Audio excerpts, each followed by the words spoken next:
আসলে গত ৭ই সেপ্টেম্বর যে এখানে যে রক্তক্ষয়ী যে সংঘর্ষটা হয়েছে, এটা খুবই তুচ্ছ একটা ঘটনাকে কেন্দ্র করে। আমি যেই ছাদের উপরে দাঁড়িয়ে আছি, এখানে পিছনে একটি কাঁঠাল গাছ রয়েছে।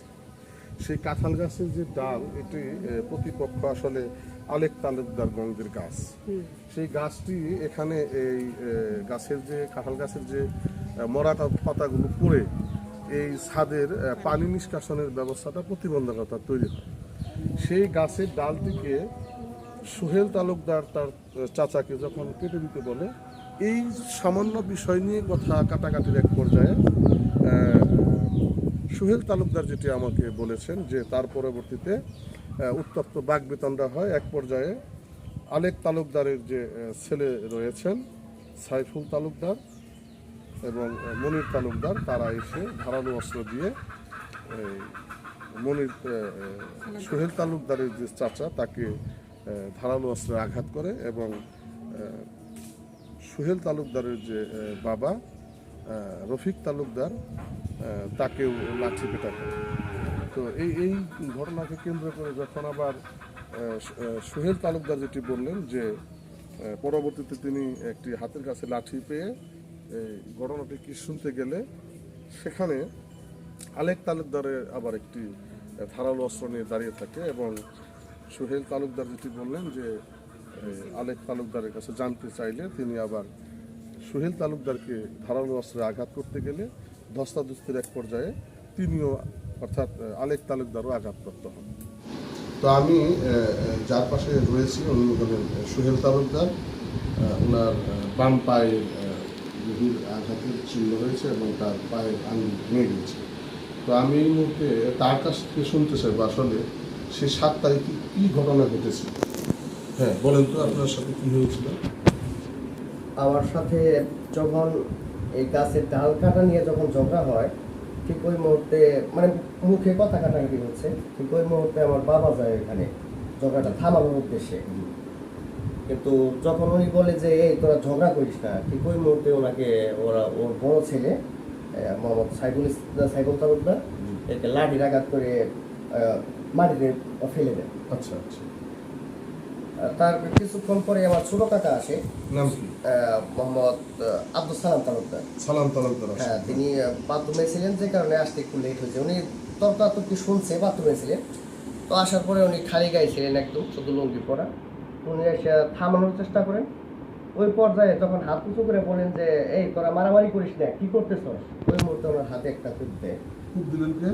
এই মনির তালুকদার। মনির তালুকদার ওই আপনার চাচাকে খুব দিলেন? হ্যাঁ, খুব দিলেন। তারপর যখন আমি দেখলাম যে আমার বাবা ওইখানে অজ্ঞান অবস্থায় পড়া এবং কি আমার চাচা রক্তাক্ত অবস্থায় এখানে পড়া, ঠিক তখন আমার হাতে একটা লাঠি ছিল। ওই মুহূর্তে আমি যখন ওদের ওইখানে যাই, তখন ওদের সাইফুল ইসলাম এবং মনির তালুকদার, ওরা দুই ভাই, ওরা গেটের ভিতরে ঢুকে যায়। যে ভেতর থেকে দরজা লক করে দেয়। কিন্তু ওর বাবা মোহাম্মদ আলেক তালুকদার উনি বাইরে ছিলেন, ওনার হাতে একটা ধাওয়া ছিলেন, রামদা, ধারালো অস্ত্র। তো এক পর্যায়ে আমার সাথে ঝগড়ায় আমার লাঠির আঘাতে বা উনি আমাকে দা দিয়ে আক্রমণ করার চেষ্টা করে। এক পর্যায়ে ওনার দায়ের আঘাতেই উনি রক্তাক্ত হয়েছে আর কি। এই লোকটারে বাড়ি দিছে। আচ্ছা আচ্ছা। আর আরেকটা উদ্ধারের সাথে তো আমার সংঘর্ষ হয়েছে। এটা কি বলা হয়েছে? না, বলা নেই, এটা বলা নেই। চেক করে একটু চেক বলা হয়েছে। আবার বলা হয়েছে। দিছি আমি। তাহলে আলেক তালুকদার বলছে, আলেক তালুকদার বলছেন উনি লাঠি নিয়েছিল, হ্যাঁ, সাইফুল তালুকদারের বাবা, তাই না? সাইফুল তালুকদারের বাড়ি দিছে এটা বলছে। হ্যাঁ, মনির তালুকদারের ঘটনাটা দেখি। হ্যাঁ, হ্যাঁ, এটা বলছে। বলছে।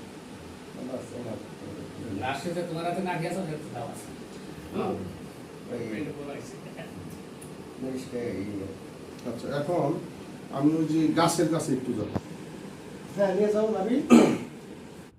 আমি তো ঘটনাস্থলে উপস্থিত ছিলাম না, আমি ছিলাম ওই কলেজের বাজারের দোকানে শুনে পরে ঘুরে আসলাম।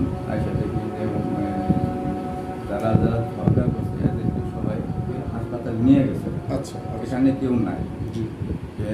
পরে আমি এই রবি তালুকদারের বাড়িতে আসলাম এবং আলেক তালুকদারের বাড়িতে দুই বাড়িতে গেলাম। হ্যাঁ, দুটো বাড়িতে যে দেখলাম দুটো জায়গায় দুটো বাড়িতে বেশ রক্ত জমা হয়ে আছে। তো উপস্থিত ঘটনাস্থলে বুঝতে পারলাম এবং জানতে পারলাম আলেক তালুকদারের স্ত্রী যে আমার ভাবি, জি। উনি বললো, আমি বললাম যে সাইফুল্লাহরা কোথায় ছিল। হুম। তখন উনি বললো যে সাইফুল্লাহ আর মন্দিরে তো তোমার ভাই ঘরে তালা দিয়ে দিচ্ছে, তার মানে তালা দিয়ে দিচ্ছে। তারপরে সুহেল আইসা তোমার বাইরে মারছে। আসেন, আপনার নামটা কি? রফিক তালুকদার। আপনার বয়স কত হবে? 65-70।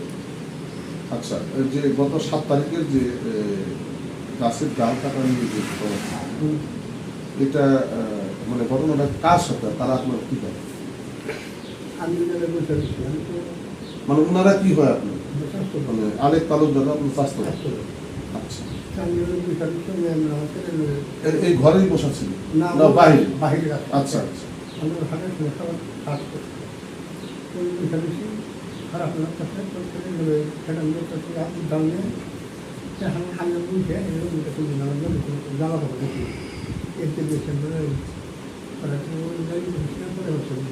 আচ্ছা,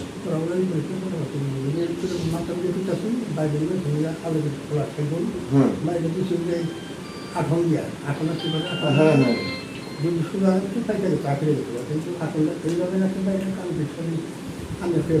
পরে আপনি সেন্সলেস হয়ে পড়ে গেছেন।